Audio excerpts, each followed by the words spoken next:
किंतु इस विध्वंस के उपरांत भी शेष क्या है व्यंग ही तो भाग्य का। चाहता था प्राप्त मैं करना जिसे, तत्व वह करगत हुआ या उड़ गया। कुरुक्षेत्र का मैदान वास्तव में महाभारत युद्ध के उपरांत मृत क्षेत्र का मैदान में परिवर्तित हो गया। कितने घरों की बच्चे, कितने घरों की मुखिया और कितने विधवा औरतों की चूड़ियां फूटी, ये इतिहास के पन्नों में दब सा गया है। और मिला क्या?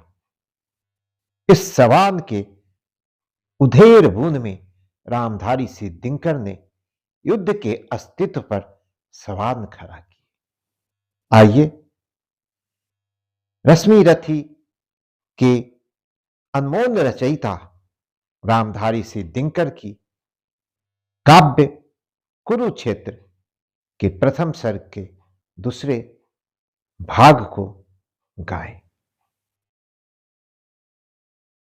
कौरवों का श्राद्ध करने के लिए या कि रोने को चिता के सामने, या कि रोने को चिता के सामने, शेष जब था रह गया कोई नहीं, एक वृद्धा एक अंधे के सिवा। और जब तीव्र हर्ष निनाद उठकर पांडवों के शिविर से घूमता फिरता गहन कुरुक्षेत्र की मृत भूमि में, दरखराता सा हवा पर एक स्वर निस्सार सा लौट आता था भटक कर पांडवों के पास। दरखराता सा हवा पर एक स्वर निस्सार सा लौट आता था भटक कर पांडवों के पास ही, जीवितों के कान पर मरता हुआ और उन पर व्यंग सा करता हुआ, और उन पर व्यंग सा करता हुआ, देख लो बाहर महासुनसान है, देख लो बाहर महासुनसान है, शांतता जिनका हृदय में, लोग वे सब जा चुके, लोग वे सब जा चुके।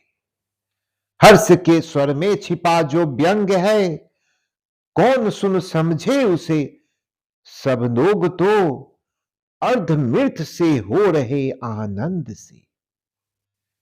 जयसुरा की सनसनी से चेतना निरपंद है, किंतु इस उदास जड़ समुदाय में एक ऐसा भी पुरुष है जो विकल, एक ऐसा भी पुरुष है जो विकल, बोलता कुछ भी नहीं पर रो रहा, बोलता कुछ भी नहीं पर रो रहा, मग्न चिंतानीन अपने आप में।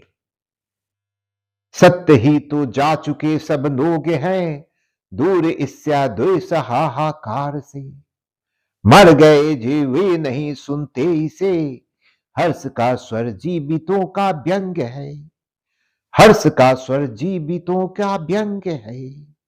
स्वप्न सा देखा सुयोधन कह रहा, ओ युधिष्ठिर सिंधु के हम पार हैं, तुम चिढ़ाने के लिए जो कुछ कहो, किंतु कोई बात हम सुनते नहीं। हम वहां पर हैं महाभारत जहां, दिखता है स्वप्न अंत शून्य सा, जो घटित सा हो कभी लगता मगर, अर्थ जिसका अब न कोई याद है, जो घटित सा तो कभी लगता मगर, अर्थ जिसका अब न कोई याद है। आ गए हम पार तुम उस पार हो, यह पराजय या कि जय किसकी हुई, व्यंग पश्चाताप अंतरदाह का, अब विजय उपहार भोगो चैन से, व्यंग पश्चाताप अंतरदाह का, अब विजय उपहार भोगो चैन से। हर्ष का स्वर घुमता निस्तार से, दरखराता मर रहा कुरुक्षेत्र में, और युधिष्ठिर सुन रहे अव्यक्त सा, एक रब मन का कि व्यापक शून्य का, औ युधिष्ठिर सुन रहे अव्यक्त सा, एक रब मन का की व्यापक शून्य का। रक्त से सिंचकर समर की मेदिनी, हो गई है नान नीचे कोस भर। और ऊपर रक्त की खरधार में, तैरते हैं अंगरथ गजबाजी के, तैरते हैं अंगरथ गजबाजी के। किंतु इस विध्वंस के उपरांत भी, शेष क्या है व्यंग्य ही तो भाग्य का, व्यंग्य ही तो भाग्य का। चाहता था प्राप्त मैं करना जिसे, तत्व करगत हुआ या उड़ गया, तत्व करगत हुआ या उड़ गया।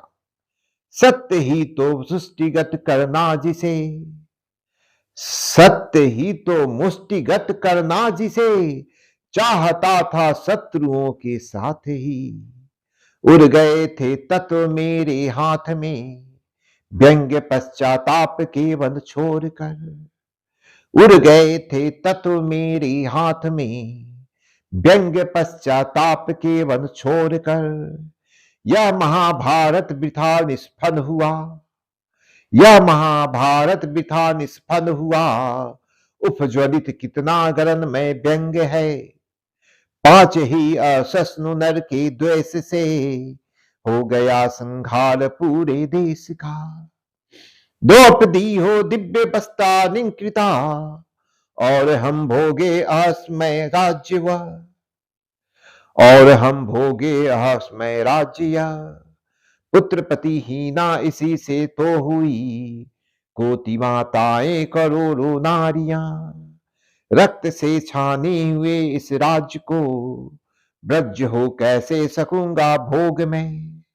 आदमी के खून में यह है सना, आदमी के खून में यह है सना, और है इसमें लहू अभिमन्यु का। वज्र सा कुछ टूट कर स्मृति से गिरा, वज्र सा कुछ टूट कर स्मृति से गिरा। दब गए कौंते दुर्बह भार से, दब गई वह बुद्धि जो अब तक रही, खोजती कुछ तत्व रन के भस्म में। भर गया ऐसा हृदय दुख दर्द से, फेन या बुध बुध नहीं उसमें उठा। भर गया ऐसा हृदय दुख दर्द से, फेन या बुध बुध नहीं उसमें उठा। खींच कर उच्छ्वास बोंदे सिर्फ वे, पार्थ में जाता पितामह पास हूं, पार्थ में जाता पितामह पास हूं। और हर्ष नीनाद अंत शून्य सा, दरखराता मर रहा था वायु में। और हर्ष नीनाद अंत शून्य सा, दरखराता मर रहा था वायु में। रामधारी से दिनकर कि अंत मन में जो उधेर बुन, जो आंधी, जो ज्वाला उठ रही थी, वह यही था कि इतने बड़े युद्ध, जैसा कि सबने हस्तिनापुर के भरी सभा में पांडव का दूत बनकर जाने के उपरांत बोला था कि फिर ऐसा युद्ध कभी नहीं होगा। और उस युद्ध के बाद जो संहार हुआ, उस संहार में क्या क्या मिला, और क्या यह संहार आवश्यक था। रामधारी सिद्धिंकर ने अपने अंतर के अंतर्द्वंद को शब्दों में व्यक्त किया है, और उसके नाम दिया कुरुक्षेत्र।